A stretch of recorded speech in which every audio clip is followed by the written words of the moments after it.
আজি মই এটা নতুন টপিকত ক'ব বিচাৰিছোঁ। টপিকটো হৈছে যে বিশ্বাসত কি থাকে বা বিশ্বাসত নিহিত হৈ থাকে নেকি ইতিবাচক আৰু নেতিবাচক শক্তি, যিটোক আমি কওঁ পজিটিভ এণ্ড নিগেটিভ এনাৰ্জি। এতিয়া চাওক, যেতিয়া আমি মন্দিৰৰ ভিতৰলৈ যাওঁ, তাত থকা ঘণ্টা, চাকি বন্তি, পূজাৰ উপচাৰ এইবোৰে আমাক কি কৰে বাৰু? ইতিবাচক কৰে ন। কিন্তু যেতিয়া আমি শ্মশানলৈ যাওঁ, তেতিয়া কিন্তু জ্বলন্ত চিতা, নিস্তব্ধ পৰিৱেশ, কিবা গাটো গুমগুমাই যায়, ভয় ভয় লাগে। সেয়া হ'ল নেতিবাচক শক্তি, যাক কয় নিগেটিভ এনাৰ্জি। আচলতে মানুহে যি বিশ্বাস কৰে সেয়াই শক্তি। দেৱী দুৰ্গাক আৰাধনা কৰিলে বা দেৱী দুৰ্গাৰ ওচৰলৈ গ'লে কিবা এটা ভাল পজিটিভ স্পিৰিট ভিতৰত সোমাই যায়, সেইটো হৈছে একেবাৰে ইতিবাচক। কিন্তু ভূত চতুৰ্দশীৰ দিনাখন, মানে দেৱালীৰ আগদিনাখন ভূত চতুৰ্দশী পৰে, সেইদিনাখন গোটেই অমাৱস্যাৰ অন্ধকাৰে গ্ৰাস কৰে গোটেই জগত।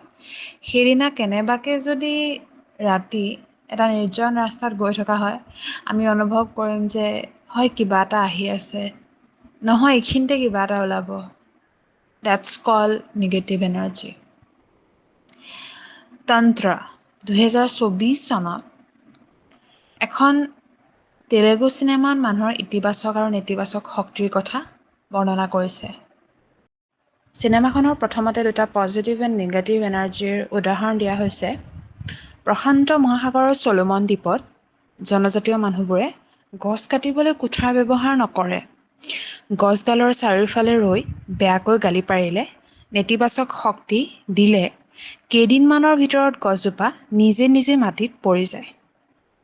ইয়াৰ দ্বাৰা বুজিব পাৰি যে নেতিবাচক শক্তিয়ে জীৱন্ত বস্তু ধ্বংস কৰিব পাৰে। অন্যহাতে এটা ইতিবাচক শক্তিৰো উদাহৰণ দিয়া হৈছে যে গাইডেড ইমাজেৰী নামৰ চিকিৎসা পদ্ধতি।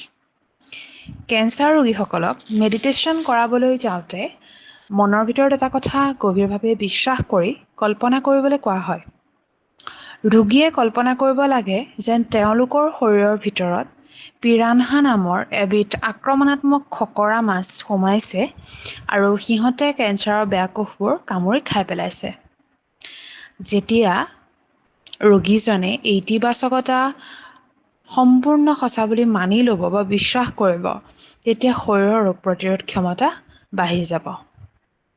যদিও চিনেমাখনত এই দুয়োটা উদাহৰণৰ যোগেদি পৃথিৱীৰ দুয়োটা শক্তিৰ অস্তিত্ব বুজাব বিচৰা হৈছে, তথাপি ইয়াৰ বৈজ্ঞানিক দৃষ্টিভংগীৰ ফালৰ পৰা কোনো বাস্তৱতা নাই। বাস্তৱত এজোপা গছক গালি পাৰি বা নেতিবাচকতাৰ যোগেদি মৃত্যুৰ মুখলৈ ঠেলি দিব পাৰি জানো? নোৱাৰি। আচলতে এই ধাৰণাটো প্ৰথমবাৰৰ বাবে 1988 চনত ৰবাৰ্ট ফুলঘাম নামৰ এজন লিখকৰ কিতাপত এটা উপকথা হিচাপে প্ৰকাশ পাইছিল। পৰৱৰ্তী সময়তো আমিৰ খানৰ তাৰে জমিন পৰ চিনেমাখনত একেই উদাহৰণ এটা পোৱা যায়। ইয়াৰ আঁৰত এটা কথা অনুমান কৰিব পাৰি যে চলোমন দ্বীপপুঞ্জৰ মানুহে যদি কেতিয়াবা এনে কৰে, তাতো এটা যুক্তি থাকিব পাৰে। বহু মানুহে গছজোপা চাৰিওফালে ঘূৰি চিঞৰ বাখৰ কৰোঁতে ভৰি হেঁচাত গছজোপাৰ শিপাৰ মাটিবোৰ একেবাৰে খহি পৰে, যাৰ ফলত শিপাই নিজৰ ক্ষমতা হেৰুৱায়। কেৱল নেতিবাচক শক্তিৰ বাবে এজোপা গছ তেনেকৈ পৰি যাব নোৱাৰে। অন্য এটা উদাহৰণত পৰিপূৰক থেৰাপি হিচাপে অভিহিত কৰা উক্ত চিকিৎসা পদ্ধতিটো সঁচাকৈ ৰোগীসকলৰ মগজুত কল্পনাৰ স্ফুৰণ ঘটোৱা হয় যে ৰোগ প্ৰতিৰোধ ক্ষমতা শক্তিশালী হৈ কেঞ্চাৰ কোষবোৰ ধ্বংস কৰিছে। কিন্তু প্ৰকৃততে এই পদ্ধতিয়ে কেঞ্চাৰক সম্পূৰ্ণৰূপে ধ্বংস কৰিব নোৱাৰে। এই ধৰণৰ ইতিবাচকতাই দৰাচলতে কিছু পৰিমাণে ৰোগীক সকাহহে দিয়ে।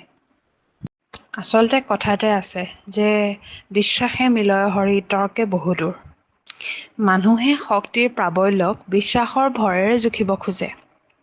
বিশ্বাসৰ ভৰতে মানুহে অন্ধকাৰ ৰাস্তাটো জোনাকী পৰুৱাৰ পোহৰতে ভূত প্ৰেতলৈ ভয় নকৰাকৈ নিশ্চিন্ত মনে খোজ দিব পাৰে। এবাৰ এটা ঘটনা হৈছিল, একচুৱেলি ঘটনা নহয়। আমি যোৱা ডিচেম্বৰ মাহত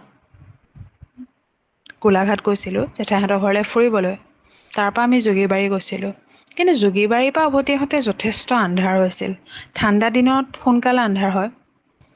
যোগীবাৰী উদ্যানৰ পৰা জেঠাইহঁতৰ টাউনৰ ঘৰলৈ খোজকাঢ়ি আহি আছিলোঁ।